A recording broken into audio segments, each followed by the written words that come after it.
ನಮಸ್ಕಾರ ಕಾರ್ಮಿಕ ಬಂಧುಗಳೇ.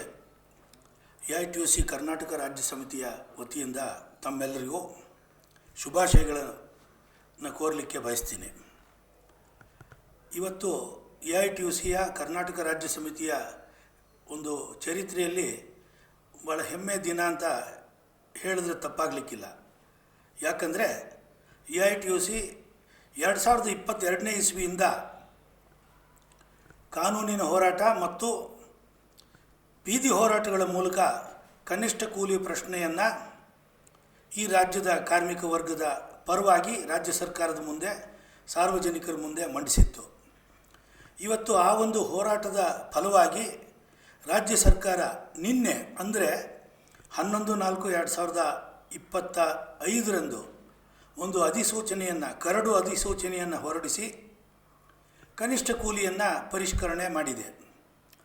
AITUC ಒಂದು 2022ರಲ್ಲಿ ಒಂದು ಮಾರ್ಕೆಟ್ ಸರ್ವೆಯನ್ನು, ಬೆಲೆ ಏರಿಕೆಗೆ ಅನುಗುಣವಾಗಿ ಕಾರ್ಮಿಕ ವರ್ಗದ ಕೊಳ್ಳುವ ಶಕ್ತಿಯನ್ನು ಕಾಪಾಡೋ ದೃಷ್ಟಿಯಿಂದ ವೈಜ್ಞಾನಿಕವಾದಂಥ ವೇತನ ವಿಮರ್ಶೆ ಆಗಬೇಕು, ಕನಿಷ್ಠ ವೇತನ ನಿಗದಿ ಆಗಬೇಕು ಅಂಥೇಳಿ ಹೋರಾಟ ಮಾಡಿತ್ತು.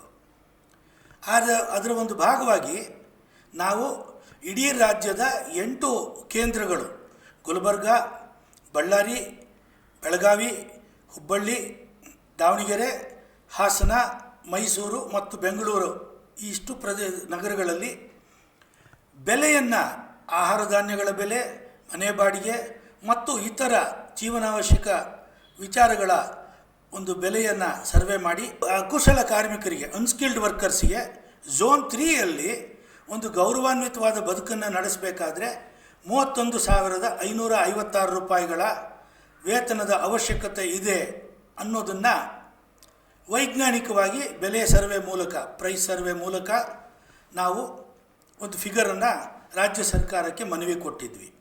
ಆನಂತರ ರಾಜ್ಯ ಹೈಕೋರ್ಟ್ ಮುಂದೆ ರಾಜ್ಯ ಸರ್ಕಾರ ಏನು 22 ಅಧಿಸೂಚನೆಗಳನ್ನ ಹೊರಡಿಸಿತ್ತು, ಅದಾದಮೇಲೆ 8 ಅಧಿಸೂಚನೆಗಳು ಸೇರಿ ಒಟ್ಟು 34 ಅಧಿಸೂಚನೆಗಳನ್ನ ರಾಜ್ಯ ಸರ್ಕಾರ ಹೊರಡಿಸಿತ್ತು. ಅದನ್ನು ನ್ಯಾಯಾಲಯದಲ್ಲಿ ಪ್ರಶ್ನೆ ಮಾಡಿ ನಾವು ರಾಜ್ಯ ಸರ್ಕಾರ ಬೇಕಾಬಿಟ್ಟಿಯಾಗಿ ಒಂದು ರ್ಯಾಂಡಮ್ ಆಗಿ 5ರಿಂದ 10% ವೇತನ ಪರಿಷ್ಕರಣೆ ಮಾಡಿದೆ, ಇದು ಸರಿಯಾದ ಕ್ರಮ ಅಲ್ಲ.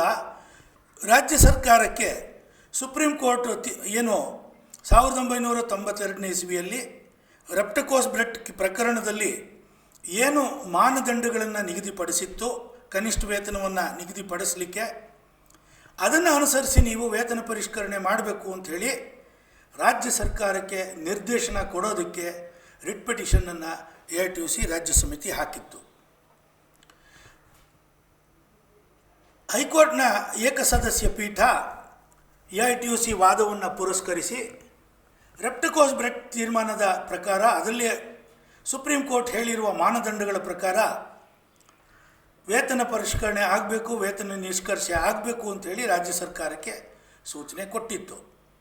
ಆ ಸಂದರ್ಭದಲ್ಲಿ ರಾಜ್ಯ ಸರ್ಕಾರ ಅದನ್ನು ಒಪ್ಪಿ ಜಾರಿ ಮಾಡ್ತೀವಿ ಅಂಥೇಳಿ ರಾಜ್ಯ ಸರ್ಕಾರ, ಅಷ್ಟೊತ್ತಿಗಾಗಲೇ ಹಿಂದೆ ಇದ್ದ ಬೊಮ್ಮಾಯಿಯವರ ಸರ್ಕಾರ, BJP ಸರ್ಕಾರ ಹೋಗಿ 2023 ಮೇ ತಿಂಗಳಲ್ಲಿ ಸಿದ್ದರಾಮಯ್ಯನವರು ಮುಖ್ಯಮಂತ್ರಿಯಾಗಿ ಸ್ವೀಕರಿಸಿ ಕಾಂಗ್ರೆಸ್ ಸರ್ಕಾರ ಅಸ್ತಿತ್ವಕ್ಕೆ ಬಂದಿತ್ತು. ಆ ಸರ್ಕಾರದಲ್ಲಿ, ಹೊಸ ಸರ್ಕಾರದಲ್ಲಿ ಕಾರ್ಮಿಕ ಸಚಿವರಾಗಿದ್ದ ಶ್ರೀ ಸಂತೋಷ್ ಲಾಡ್ ಅವರು AITUCಯ ಈ ಒಂದು ವಾದದ ಆಧಾರದ ಮೇಲೆ ಹೈಕೋರ್ಟ್ ಸೂಚನೆಯನ್ನು ಪುರಸ್ಕರಿಸಿ ರಾಜ್ಯ ಸರ್ಕಾರ ಇನ್ನು ಮುಂದೆ ಕನಿಷ್ಠ ಕೂಲಿಯನ್ನು ವಿಮರ್ಶೆ ಮಾಡುವ ಸಂದರ್ಭದಲ್ಲಿ ಅಥವಾ ನಿಗದಿಪಡಿಸುವ ಸಂದರ್ಭದಲ್ಲಿ ರೆಪ್ಟಕೋಸ್ ಬ್ರೆಟ್ ತೀರ್ಪಿನ ಅನ್ವಯ ಇರತಕ್ಕಂಥ ಮಾನದಂಡಗಳನ್ನು ಅಳವಡಿಸೋದಾಗಿ ಅವರು ರಾಜ್ಯ ಸರ್ಕಾರದ ನೀತಿ ಇದು ಅಂತ ಹೇಳಿ ಘೋಷಣೆ ಮಾಡಿದರು. AITUC ಮಾನ್ಯ ಸಂತೋಷ್ ಲಾಡ್ ಅವರನ್ನು ಸ್ವಾಗತಿಸಿ, ಅವರ ಹೇಳಿಕೆಯನ್ನು ಸ್ವಾಗತಿಸಿ AITUC ರಾಜ್ಯ ಸರ್ಕಾರವನ್ನು ಸಂಪೂರ್ಣವಾಗಿ ಈ ವಿಚಾರದಲ್ಲಿ ಬೆಂಬಲ ಕೊಡ್ತು. ಮತ್ತು AITUC ರಿಟ್ ಅರ್ಜಿಯನ್ನು ಏನು ಸಲ್ಲಿಸಿತ್ತೋ ಅದರ ಅನ್ವಯ ಏಕಸದಸ್ಯ ಪೀಠ ಕೊಟ್ಟಂಥ ತೀರ್ಪನ್ನು ಮಾಲೀಕರು ಅದನ್ನು ಪ್ರಶ್ನೆ ಮಾಡಿ ರಿಟ್ ಅಪೀಲನ್ನು ಸಲ್ಲಿಸಿ ಸುಮಾರು 1.5 ವರ್ಷಗಳ ಕಾಲ ರಿಟ್ ಅಪೀಲು ಪ್ರಕರಣ ಇತ್ಯರ್ಥ ಆಗಲಿಕ್ಕೆ ಕಾಲಾವಕಾಶ ತಗೊಳ್ತು. ಅದರಲ್ಲಿ ಮಾಲೀಕರದು ಒಂದೇ ಒಂದು ವಾದ ಇತ್ತು. ರಿಟ್ ಅರ್ಜಿಯನ್ನು ಸಲ್ಲಿಸುವಂಥ ಸಂದರ್ಭದಲ್ಲಿ ಮಾಲೀಕರನ್ನು ಪಾರ್ಟಿ ಮಾಡಿರಲಿಲ್ಲ, ಮಾಲೀಕರನ್ನು ಪಾರ್ಟೀಸ್ ಮಾಡದೆ ಈ ಒಂದು ಪ್ರಕರಣವನ್ನು ಇತ್ಯರ್ಥ ಮಾಡಲಾಗಿದೆ ಅಂತ ಹೇಳಿ ಅದೊಂದೇ ಅವರದ್ದು ಆಕ್ಷೇಪ ಇದ್ದಿದ್ದು.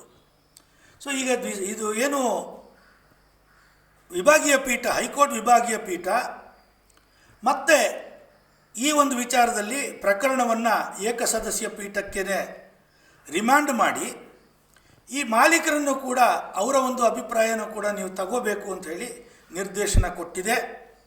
ಆ ಪ್ರಕರಣ ಆ ವಿಚಾರದಲ್ಲಿ ಮಾಲೀಕರನ್ನ ವಿಚಾರ ಅವ್ರಿಗೂ ನೋಟಿಸ್ ಕೊಡಬೇಕು ಅಂತ ಹೇಳಿ ಆದೇಶ ಮಾಡಿದೆ. ಈಗ ಅವರನ್ನು ಸಹ ನಾವು ಪಾರ್ಟೀಸ್ ಮಾಡಿ ನಾವು ಏಕಸದಸ್ಯ ಪೀಠದ ಮುಂದೆ ಕೇಸ್ ನಡೀತಾ ಇತ್ತು.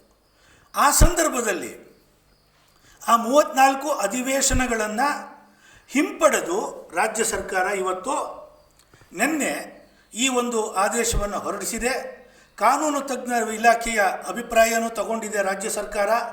ಈ 34 ಕೇಸ್ಗಳಲ್ಲಿ ಏನು ನೋಟಿಫಿಕೇಷನ್ ಇತ್ತು ಅದೆಲ್ಲವನ್ನು ವಾಪಸ್ ಪಡ್ಕೊಂಡು ಈ ಹೊಸ ಸೂಚನೆಯನ್ನು ಹೊರಡಿಸೋದ್ರಲ್ಲಿ ಯಾವುದೇ ಕಾನೂನಿನ ತೊಡಕು ಇಲ್ಲ ಅನ್ನುವಂತಹ ಒಂದು ಅಭಿಪ್ರಾಯವನ್ನು ಕಾನೂನು ಇಲಾಖೆ ಕೊಟ್ಟ ಮೇಲೆ ರಾಜ್ಯ ಸರ್ಕಾರ ಎಲ್ಲ ಉದ್ದಿಮೆಗಳು ಸುಮಾರು 62 ಉದ್ದಿಮೆಗಳಿಗೆ ಸಂಬಂಧಪಟ್ಟ ಹಾಗೆ 62 ಶೆಡ್ಯೂಲ್ಗಳಿಗೆ ಸಂಬಂಧಪಟ್ಟ ಹಾಗೆ ಕನಿಷ್ಠ ಕೂಲಿಯ ಕಾಯ್ದೆ ಅಡಿಯಲ್ಲಿ ಒಂದೇ ನೋಟಿಫಿಕೇಷನನ್ನು ಹೊರಡಿಸಿದೆ.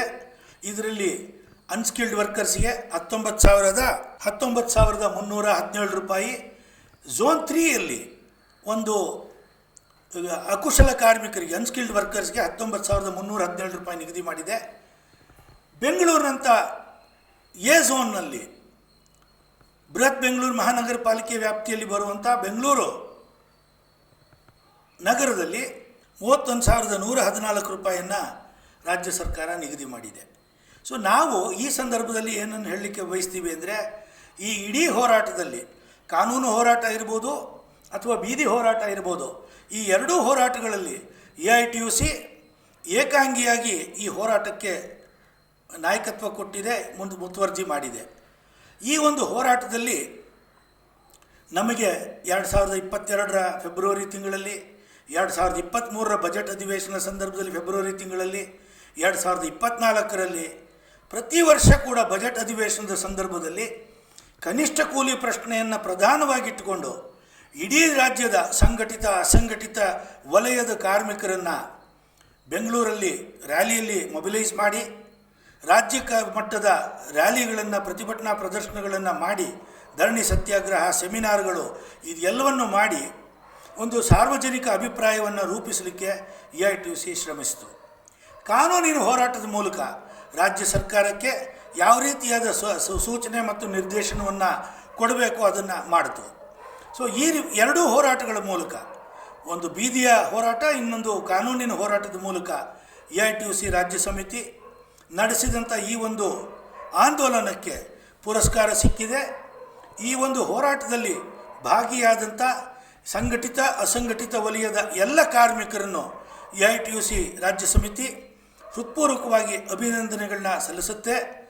ಈ ಒಂದು ಹೋರಾಟ ರಾಜ್ಯದ ಜನರಿಗೆ ತಲುಪಲಿಕ್ಕೆ ಸರ್ಕಾರ ಕೊಟ್ಟಂಥ ಎಲ್ಲ ಮಾಧ್ಯಮದ ಮಿತ್ರರು, ಪತ್ರಿಕಾ ಮಾಧ್ಯಮ ಹಾಗೂ ಎಲೆಕ್ಟ್ರಾನಿಕ್ ಮಾಧ್ಯಮದ ಮಿತ್ರರಿಗೂ ಆ ಮಾಧ್ಯಮ ಸಂಸ್ಥೆಗಳಿಗೂ AITUC ಆಭಾರಿಯಾಗಿದೆ. ಅವರ ಒಂದು ಸಹಕಾರ ಮತ್ತು ಒಂದು ಸಕ್ರಿಯವಾದ ಪಾಲ್ಗೊಳ್ಳುವಿಕೆ ಈ ಒಂದು ಪ್ರಚಾರದಲ್ಲಿ ಇಲ್ಲದೇ ಇದ್ದಿದ್ದರೆ ಇಷ್ಟು ಪರಿಣಾಮಕಾರಿಯಾಗಿ ನಾವು ಪ್ರಾರಂಭ ಮಾಡಿದಂಥ ಹೋರಾಟ 3 ವರ್ಷದಲ್ಲಿ ಒಂದು ಫಲ ಕಾಣಲಿಕ್ಕೆ ಖಂಡಿತ ಸಾಧ್ಯ ಆಗ್ತಾ ಇರಲಿಲ್ಲ. ಮತ್ತು ಕಾನೂನಿನ ಹೋರಾಟದಲ್ಲಿ AITUCಯ ಪರವಾಗಿ ಹೋರಾಟವನ್ನು ಮಾಡಿದಂಥ AITUCಯ ಲೀಗಲ್ ಟೀಮ್ ಏನಿದೆ, ಕಾಮ್ರೇಡ್ ಮುರಳೀಧರ್ ಅವರು, ಕಾಮ್ರೇಡ್ ವೆಂಕಟಪ್ಪ ಅವರು, ಕಾಮ್ರೇಡ್ KB ನಾರಾಯಣಸ್ವಾಮಿ ಅವರು, ಕಾಮ್ರೇಡ್ ವೀರಣ್ಣ ಅವರು, ಇವರೆಲ್ಲರೂ ಸಹ ಕೋರ್ಟಲ್ಲಿ ಮತ್ತು ಡಿವಿಷನ್ ಬೆಂಚ್ನಲ್ಲಿ ಹೋರಾಟವನ್ನು ಯಶಸ್ವಿಯಾಗಿ ತಗೊಂಡು ಹೋಗಿದ್ದಾರೆ. ಇವರೆಲ್ಲರಿಗೂ ಸಹ ನಾನು AITUC ಪರವಾಗಿ ಅಭಿನಂದಿಸ್ತೀನಿ. ಮತ್ತು ಇವೆಲ್ಲಕ್ಕಿಂತಲೂ ಮುಖ್ಯವಾಗಿ ಈ ಕಾನೂನಿನ ಹೋರಾಟವನ್ನು ನಡೆಸಲಿಕ್ಕೆ ಒಂದು ಹಣಕಾಸಿನ ನೆರವನ್ನು ಕೊಟ್ಟಂಥ AITUCಯ ಎಲ್ಲ ಸಂಘಟನೆಗಳಿಗೆ, ಜಿಲ್ಲಾ ಸಮಿತಿಗಳಿಗೆ ನಾವು ಈ ಸಂದರ್ಭದಲ್ಲಿ ನಾವು ಆಭಾರಿಯಾಗಿದ್ದೇವೆ. ರಾಜ್ಯ ಸಮಿತಿ, AITUC ರಾಜ್ಯ ಸಮಿತಿ ನಮ್ಮ ಈ ಒಂದು ಹೋರಾಟವನ್ನು ಬೆಂಬಲ ಕೊಟ್ಟಂಥ ಎಲ್ಲ, ಪ್ರತ್ಯಕ್ಷವಾಗಿ ಪರೋಕ್ಷವಾಗಿ ಬೆಂಬಲ ಕೊಟ್ಟಂಥ ಎಲ್ರಿಗೂ ಸಹ ನಾವು ಹೃತ್ಪೂರ್ವಕವಾದಂಥ ಧನ್ಯವಾದಗಳನ್ನ ಅರ್ಪಿಸಿ, ಈ ಹೋರಾಟದ ಶ್ರೇಯಸ್ಸನ್ನು ಅವರೆಲ್ಲರ ಜೊತೆಯಲ್ಲೂ ನಾವು ಹಂಚಿಕೊಳ್ಳಿಕ್ಕೆ ಬಯಸ್ತೀವಿ. ನಮಸ್ಕಾರ.